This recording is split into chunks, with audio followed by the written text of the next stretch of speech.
Hi, my name is Melissa Darling and thank you so much for joining me. I'm here on Roatan, Honduras. It's a beautiful island in the Caribbean and I'm actually here with my camera crew. Very excited about it and I'm here to show you my property. So this property here, it's a 4-family, so there are 4 units and what we plan to do is turn them into condos. So there'll be some light remodeling going on. We'll redo the kitchens, the bathrooms, we'll move a wall to increase the square footage of the living space and turn them around and sell them off as condos. So I want to talk a little bit about how I purchase these properties. So I don't use my own money for these investments, however I do put some of my own money into them, but a large part of what I do is I work with other like-minded investors that want to receive a passive return on their investment. That essentially means that I'm borrowing money from an investor and we have an agreement in place, there's contracts, there's documentation, they have security on their investment, and they also have legal recourse in the case that something happens and the loan isn't being able to be repaid. But essentially they're able to turn into the bank. And it's a really empowering thing for them because now they're able to put their money to work for them and receive a % interest return on their investment. So how did I buy this property?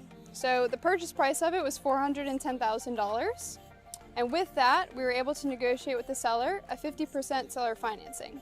And so seller financing down here on the island works a little bit differently than it does in the States. So it's a 50% seller financing note over the course of 2 years. And there will be a course of 4 payments in total with a 6% interest. So what does that do for us in terms of our investment? It means that I have to raise less money. So essentially I only had to raise 50% of the purchase price.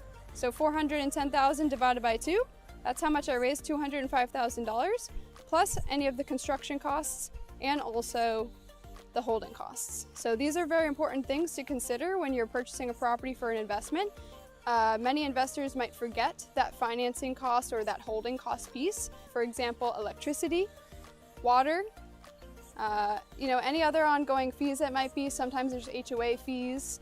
And also the biggest thing is interest. So of course you're paying these investors interest on their money. You want to make sure you factor that into your analysis so that you can get a full picture overview of what the actual returns will be on the back end.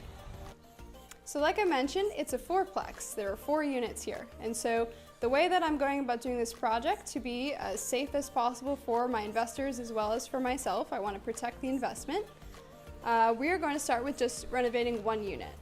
After that unit is complete, we'll use that 1 unit to pre-sell the other units. The mentality here is that we purchase the property at a good price. The property is purchased at $410,000, like I said. However, each of these units can sell for at least $180,000 in their as-is condition. And so the value of the underlying asset is worth more than what the purchase price was, and therefore I want to keep the integrity of the whole building, the other units, while we renovate the first unit. So I want to just walk you through right now and show you the first unit in its as-is condition before the construction begins.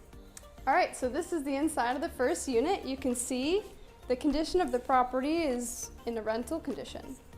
It's pretty basic flooring. It does have granite countertops. The cabinets are, not the best quality, but they're something that a renter could use. So furniture in here too, this is all pretty basic material. What we would like to do is just take everything out of here. We'll keep the fridge, we'll reuse the fridge, we'll reuse the stove, but pretty much everything else is going to get 100% replaced. And we'll come in, we'll redo the floors. We're deciding right now if we want to do a micro cement flooring, which is, people like that style these days. I think it'll look really smooth and really nice. Or we might come in with a large style tile, similar color, it'll be gray still. And actually one of my favorite features, we're going to have some wall accents here across the ceiling. That'll be featured also in the master bedroom, which we'll see in a little bit. The whole kitchen will be redone. We'll use new countertops. It'll be wood cabinetry, which I think will look really nice in this space. The window will stay in the same location.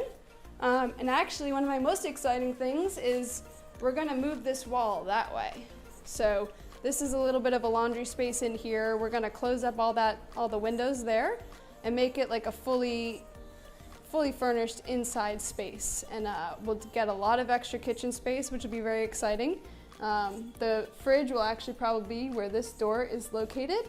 and it'll just flow a lot nicer. This wall won't be here, it'll be all open space. The stove will be on this side, and I'll probably include some photos and things like that for you guys to look at later. All right, now let's go into the master bedroom. So this is the master bedroom. You can see it's a pretty decent size, pretty standard, and actually one of the benefits is that it does have its own bathroom. So it's very exciting. What we're gonna do is remodel this whole bathroom, and actually we're gonna change the window right there, and we're gonna turn it into a window that goes the whole length of the left side of the bathroom to create a little bit of a added feature there. There'll be a new vanity, we'll put some shelving, the tile will be gone, and I think it'll really spruce up the space. And then I'll show you the rest of the unit. So we have another bathroom here. This is the guest bathroom or your common bath. So same thing, we're going to do the same exact renovations as we are for the master bath, and there'll be a nice window that goes the length of the left side of this bathroom as well. We'll remove the existing, replace all of the water faucets and all that jazz.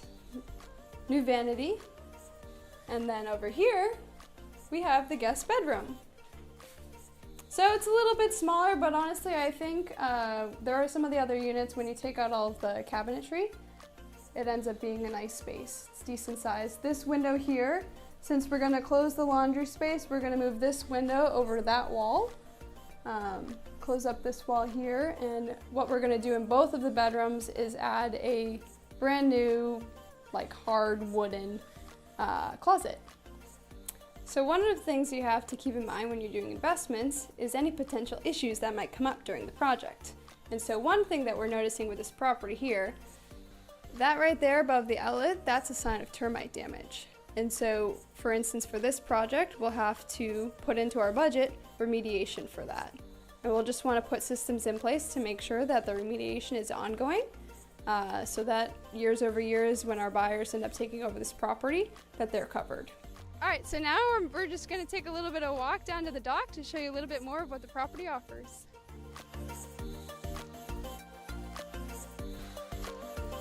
So here is the beach that's associated with the property. So we do have deeded access from our lot to this beach.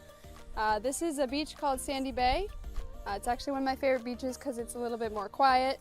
It is a little bit under-maintained, but I think over the years it'll get more beautiful, and it'll actually be a really nice space. And then here we have the dock. So this dock is associated with the Sunnyside community, which is where we purchased our property. And they don't have an official HOA, but what they do have is like a gentleman's agreement. So everyone pitches in to like make sure the roads are being maintained. And one of the actual things that we're discussing about doing is repairing this dock. So it's, it's in usable condition at this moment, but it's not the best. So what we would like to do is get a contractor in here, replace everything, and redo the whole thing. So I'm excited about that project. I think, having the contracting background here on the island, I'll be able to do something about getting that done, and I'm excited to share that with the community. So here we have a couple dock slips. Unfortunately, they are all taken up at the moment. However, there are people moving and selling, so potentially there might be some opportunity to give that to some of the new tenants or new buyers that will be taking over these units that we're doing. And this is my favorite part of the north side of the island. Sandy Bay is such a calm beach, and if you look out into the ocean here, you see that it's just a super calm day. The ocean looks beautiful. That's one of the benefits of being on the north side with the reef. It stops a lot of the rough waters coming in, as compared to the south side of the island. Waters can be a little bit more rough. And then this is just breathtaking to me. I think it's beautiful. It's so quiet up on this area of the island. You have the mountains, you have the beach, and this is just pure bliss to me. If you like this video and you're curious to learn more, stick around. There'll be more future videos coming.